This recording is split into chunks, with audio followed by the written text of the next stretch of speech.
How to commission underfloor heating. My name's Alan Hart, and in today's video we've got Pete from One Plumbing, and Pete's just installed some underfloor heating and he's going to show us how you pressure test it and how you commission it when you're installing underfloor heating.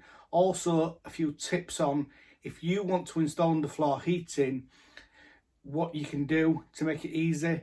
So sometimes underfloor heating is a bit daunting for people if you've never done underfloor heating before, but there's a company called Beneath Heat and they will help you with your underfloor heating. So if you give them a call, they'll come out or they'll chat to you and they'll do drawings for you and help you and show you what you need to plan your underfloor heating. So yeah, let's go over to Pete. Oh, before we go over to Pete, if you could, please put a thumbs up on the video and please put a comment below. Thank you. Let's go over to Pete.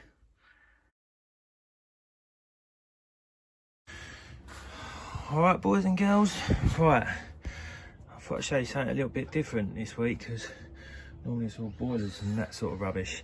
So this week I'm doing a little underfloor, a couple of circuits on an underfloor.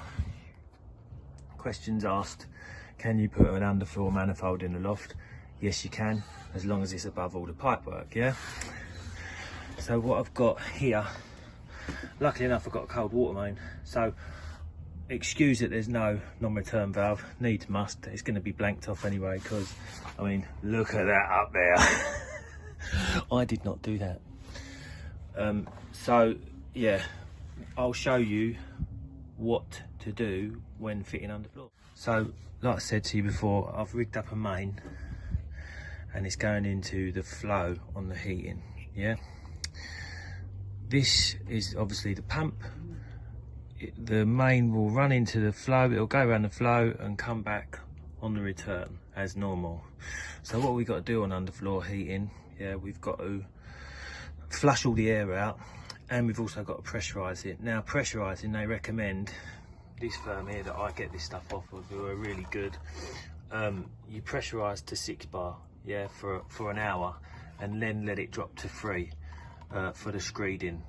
Reason being, you just expand and contract the pipework to its maximum, and I'm going to use the old trusty foot pump to do that, but I think this is the best way of doing it. Put a little filler on the flow, it'll go all the way through the flow, it'll come out the return and it will flush out downstairs into a drain. A little bit awkward when you're in the loft, but hey ho, needs must. So under here we have like a little vent key type sort of key, bleed valve, which will send it through the drain off. So we're filling up via this filling loop and it's going all the way round, one circuit at a time, through here and back through the return.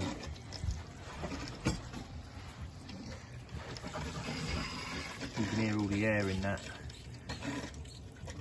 passing through.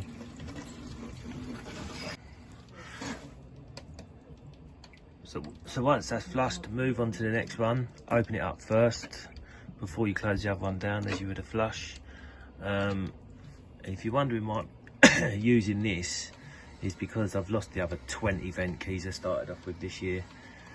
I don't put them on my keys. Reason being, I put them on my keys and this bundle of keys scratches wallpaper, doesn't it, when you're trying to vent radiators. That's why I ain't got it on my keys. That's why I keep losing vent keys, you know. But each to their own, eh?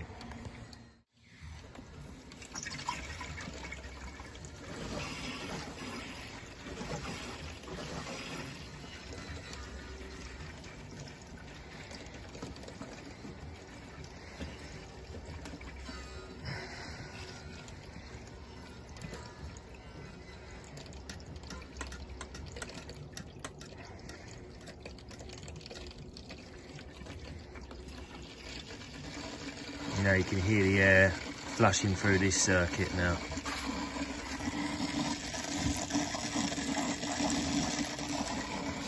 So there's only a little one.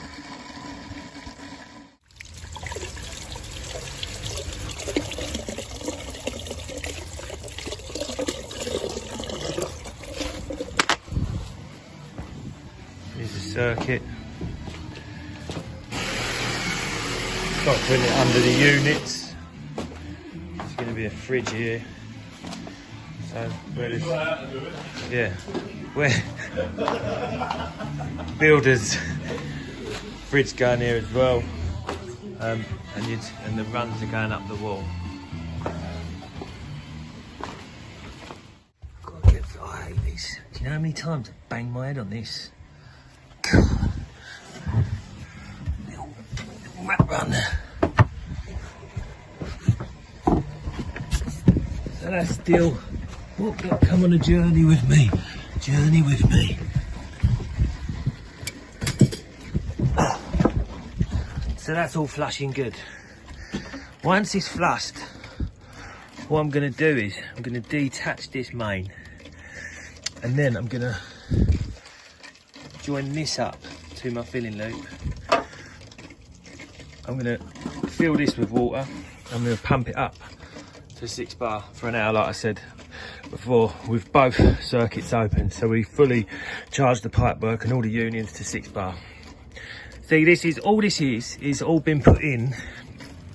All the main flow returns are yet to be done, but the builders want the screed down tomorrow, so I've put all this up here. It can all be done before the screed goes in. You don't have to worry about getting the heating on, and I'm going to come back in a few weeks, commission it up, and connect the flow returns, commission it up later on. So yeah, that's a little bit underfloor. So once you've done that, yeah, like I said, we're going to charge this up to 6 bar. So both circuits are fully open. And I'm going to detach this from here for the minute, fill the well up like I've showed you before, and then put 6 bar into this underfloor circuit.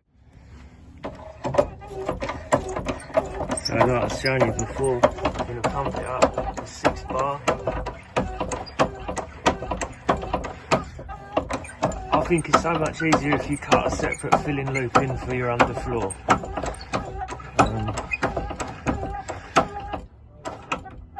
We'll have that holding, we'll lock it in. Yeah, so we've got 6 bar on that underfloor, and we'll hold that for an hour. Then we'll decharge this, and then we'll just set it to 3 bar. Once it's at 6 bar for an hour, we'll put it back to 3 bar and leave it at 3 bar for screed. Job done. Right, so underfloor heating can be a bit daunting, can't it? So if you get a good underfloor heating company, they want your business, so they will help you out every step of the way if need be. Submit them a drawing from your builder. They'll design you 2 loops or 3 loops. This one's got to be 2 loops, or whatever the floor space is. Submit them the layout, and they will do your pipe sizing and everything you need to know on that. So they reckon 110 metres of pipe will be 1 loop. I've got 130 here. I probably would have got away with 1 loop, but heat distribution, 2 loops. But they'll tell you on the drawing what literage to do the loops exactly as well. And yeah, so that's what you set your manifold at. So everything you need to know is done by the company. And if, like I say, if you need any advice, that you can phone them up and they will help you. Hopefully this video has helped you. It might not have, because like you might think I can't understand the word that Essex geezer is going on about, but you know, hopefully it will. See you again soon. Cheers. If you've got any questions at all on the underfloor heating, then please ask them in the comments below. And I've got some underfloor heating here, and I can do a follow-up video, and I can show you what or answer any questions that you need answering. We'll have a quick look at this one here. The one that I've got here, this is the beneath heat underfloor heating. And this has got tiled floor. I did do a video on that in the past. But if you have a look on the manifold here, you've got your pump, and then you've got your your floor and your return there coming in, and then you've got your pipes that go underfloor there. But as I say, if you've got any questions on this, just put a comment below and I'll try and answer them. So that underfloor heating system is from Beneath Heat, and as I've said previously, if you need some help with it, give them a call and they will hopefully do the drawings and plans for you and tell you exactly what you need to order. Obviously from their point of view, it makes good business sense, because obviously you're going to buy the products from them. So if they help you, then you'll buy it from them. So it's, you know, it's good, it's win-win if you like. But as I say, if you've got any questions at all, please put me in comments below and I'll try my best to answer them the best I can, and hopefully Pete will answer some questions as well. And thanks to Pete for sending the video in.